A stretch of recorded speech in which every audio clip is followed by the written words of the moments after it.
இன்னைக்கு lunch recipe தக்காளி சாப்பாடு. அதுக்கு வேணும் இன்கிரீடியன்ட் என்னன்னு சொல்லிடுறேன். சோம்பு, பட்டை, ஏலக்காய், வெங்காயம், தக்காளி, மிளகாத்தூள், கொஞ்சம் கரம் மசாலா, ஒரு 1/4 ஸ்பூன், பொன்னாத்தலை, மல்லித்தலை, பச்சை மிளகாய், இஞ்சி பூண்டு பேஸ்ட், ஆயில், அரிசி ஒரு 1/4 மணி நேரத்துக்கு முன்னாடி ஊற போட்டுடணும். அவ்வளவுதான். ரெசிபி ஸ்டார்ட் பண்ணிக்கலாம். சமைக்க எண்ணெய் ஒரு 4 ஸ்பூன். ஏன்னா தக்காளி சாதம்ங்கனால கொஞ்சம் எண்ணெய் ஊற்றி தான் ஆகணும். ஏன்னா அப்பதான் கொஞ்சம் டேஸ்டா இருக்கும் சாப்பாடு. பட்டை, கிராம்பு, ஏலக்காய், சோம்பு கொஞ்சம். எண்ணெய் கொஞ்சம் சூடானதுக்கப்புறம் இந்த வெங்காயத்தை போட்டு நல்லா வதக்கணும்.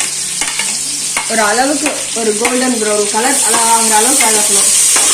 ஏன்னா இந்த வெங்காயம் தக்காளி வதங்குறதுல தான் சாப்பாடோட டேஸ்டே, கலரு ரெண்டுமே அதில் தான் இருக்கு. இதுல ரெண்டுல ஏதாவது ஒன்று சொதப்பினாலும் தக்காளி சாப்பாடோட கலர் வராது. ஒரு 2 நிமிஷம் வதக்கட்டும், அது மூடி விட்டுறலாம். வெங்காயம் இந்த அளவு கொஞ்சம் வதங்கிடுச்சு, கோல்டன் ப்ரௌன் ஆகிற ஸ்டேஜ்ல இருக்கையில தக்காளி போட்டுடலாம். தக்காளி போட்டு கொஞ்சம் உப்பு போட்டுடலாம். ஏன்னா சீக்கிரம் தோல் மசிஞ்சு வரும். இல்லைன்னா அது ஒரு 5 நிமிஷம் 10 நிமிஷம் டைம் எடுத்துட்டு இருக்கும். இதை போட்டு ஒரு 2 நிமிஷம் வதக்கி விட்டு மூடி விட்டுருங்க. இதுக்கப்புறம் ஒவ்வொரு இப்ப தக்காளி ஒரு அளவுக்கு வதங்கிருச்சு. இந்த சமயத்துல இஞ்சி பூண்டு பேஸ்ட் போடலாம். இஞ்சி பூண்டு பேஸ்ட் ஒரு 2 டேபிள் ஸ்பூன் போட்டுக்கலாம். இது முன்னாடியே போடலாம், ஆனா போட்டா என்ன அடி பிடிக்கும். இப்ப தக்காளி கொஞ்சம் ஜூஸியா தோல் உறிஞ்சு வர ஸ்டேஜ்ல போடையில இது வேகிறதுக்கு இன்னும் தக்காளி நல்லா மசிஞ்சு வெந்துடும். சாப்பாடு நல்லா டேஸ்டி ஜூஸியா இருக்கும். இப்ப மூடி விட்டுறலாம்.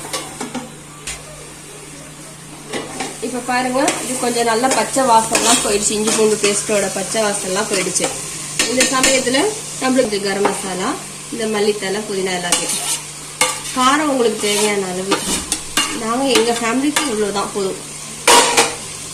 இது எல்லாம் வதக்கி விட்டுட்டு ஒரு 2 நிமிஷம் வதங்கினதுக்கு அப்புறம் அளவு தண்ணி ஊற்றிட்டா அவ்வளவுதான். என்ன இதோட ப்ராசஸ் இந்த வதக்குறதுல தான். இது நீங்க எப்படி வதக்குறீங்களோ அதை வச்சு சோறோட டேஸ்ட் வரும்.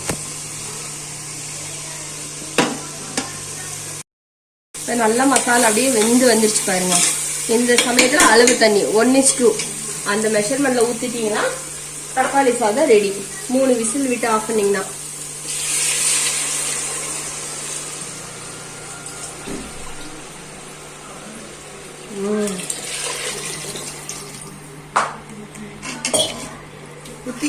அளவு தண்ணி ஊத்திட்டு உப்பு செக் பண்ணிக்கோங்க.